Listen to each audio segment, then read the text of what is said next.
Hello mga ka-saucer. Papunta kami para kuhanin ang cake ni Mikmik. Na-edit si Mikmik. I'm sorry.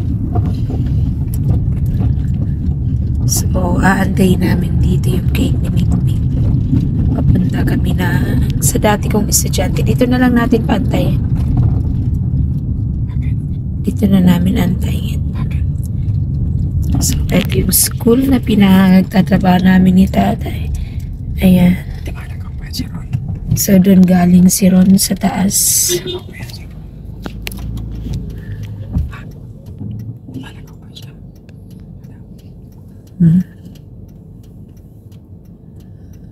So, dito kayo mag-aantay sa tapat ng school. Yan. Ito yung entrance gate papunta ng school. So, yung bata nakatira naman dun sa taas, yung packet papunta dun. So, ayan. So, dito na namin naantay. Kinuha lang namin, kukuhanin namin yung cake. Wala pa siyang chat, pero ang sabi niya alas 5. So, antayin namin hanggang alas 5. Bluey cake. Pa. Kuya.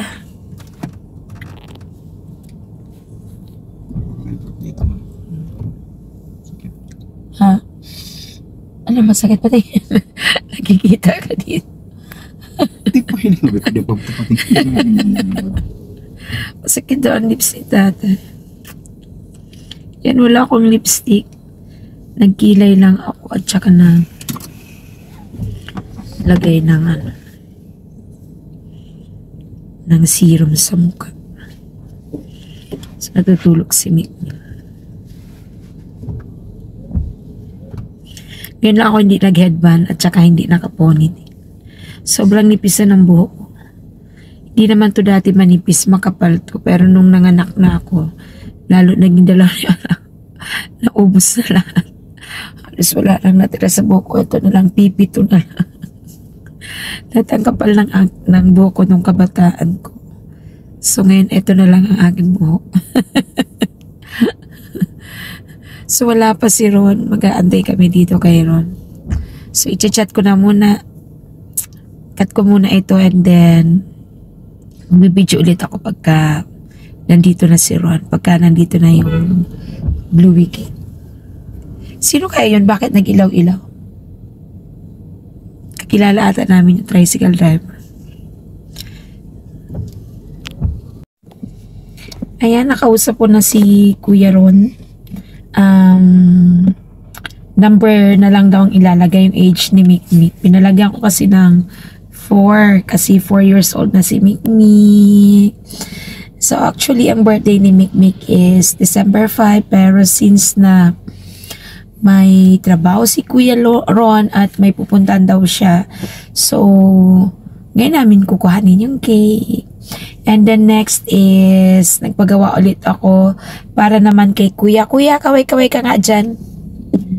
December 29 naman si Kuya. So, ang team naman ni Kuya ay Call of Duty. So, COD. Ayan, napakamura lang ng cake kay Kuya Ron at napakasarap. Sulit na sulit. Customize talaga. So, tulog na tulog ang aming prinsesa. So, ayan.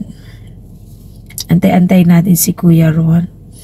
And after this, may kausap ang iba si tatay kasi nanghiram si tatay ng digicam sa dati naming estudyante din at ngayon ay teacher na din. Manghiram si tatay ng digicam doon. Kasi nga para sa journalism, gagamitin sa photo journal. Hindi na namin maipahiram yung aming 3 digicam, lahat na madidilim. Kapag ka pala matagal na at hindi mo nagagamit ang output na, or pagka kumukuha ka na ng picture ay madilim na. So 3 yung gano'n namin since nauso na yung telepono. So hindi na namin nagagamit yung digicam namin. Ganun pala yun, pagka matagal na. Yung isa 8 tech, yung isa GE. GE ba yun ba? Tas yung isang maliit. Ano ba yun? Hindi ko, Sony? Canon. ano natin. Canon. Bali 3 yun. Wala na kami mapakinabangan kahit isa sa 3 digicam na yun. Kasi nga, telepono na ang lagi namin ginagamit ngayon. Mag-picture, mag-video. So, yun. So, wala pa rin si Kuya Ron. Almost 20 minutes na kami nag-aantay dito. Pero it's okay. Pagdating namin sa bahay, mamamlansya pa si tatay. Tapos ako may gagawin pa din ako. Hindi ko ginawa kahapon kasi nga pagka hindi maganda ang pakiramdam ko, hindi ako gumagawa ng gawain ko. So ngayon, medyo namamanid ko pa to. Ayan. Ang dami ko namang maintenance na gamot. Pero hindi ko alam kung bakit ganun pa rin ang aking pakiramdam. Yung namamanid minsan yung kalahati ng aking mukha hanggang dito sa katawan. Yung eto, namamanid. Ayan. Hindi ko alam kung sa diabetes ko or sa thyroid ko or sa cholesterol. Pero lahat ng yon may mga gamot akong iniinom at religiously iniinom ko ang lahat ng aking gamot. Hindi ako pasaway pagdating sa pag-inom ng mga gamot. Pero, yun, hindi ko alam kung bakit. Tapos bigla-bigla na lang manghihina ako, bigla-bigla na lang parang nahihilo ako. Hindi ko alam kung bakit. Pero hindi pwedeng mapagod, bawal mapagod. Kailangan laban lang.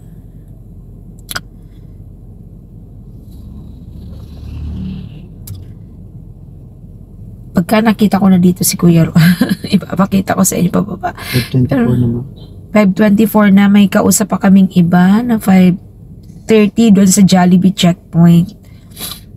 Ano, balikan na natin sa Ron. Ano kaya kung balikan na lang namin dito si Kuya Ron, sabi ni tatay, kasi may kausap pa kaming iba. Nakakayang magpaantay since kami ang may sadya. So alis muna kami. Balikan na lang namin si Kuya Ron. Tawagan mo na lang. Hindi nga ako makatawag pa kasi no load na pala ako. So data na lang, magchat-chat na lang ako. At umaambun-ambun pa. Ayan.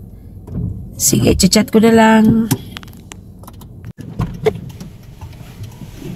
Ayan na po. Papabuksan mo lang yan para mapicture ko si Kuya Ron. Ay, kuya. Ba?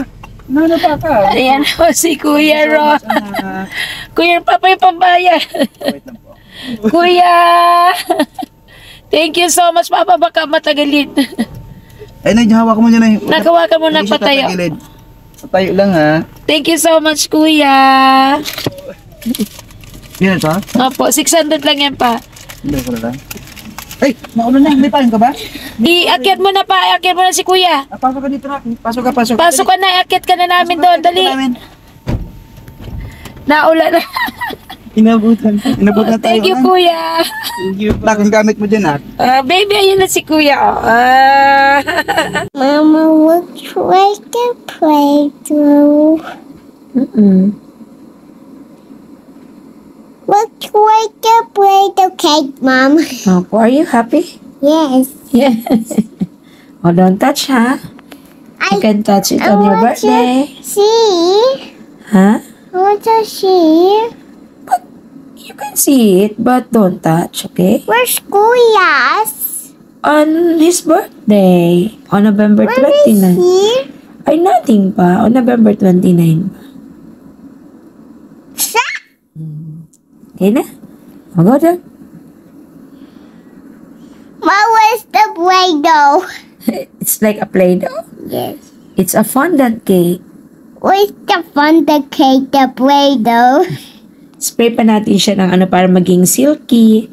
Magbabrush pa tayo dyan ng water with sugar na onte. Ayan. Goodbye, Judy. So, are you happy? Yes. Yes. Say thank you, Kuya He's Ron. looking me. Opo. Say thank you, Kuya Ron. Thank you, welcome on.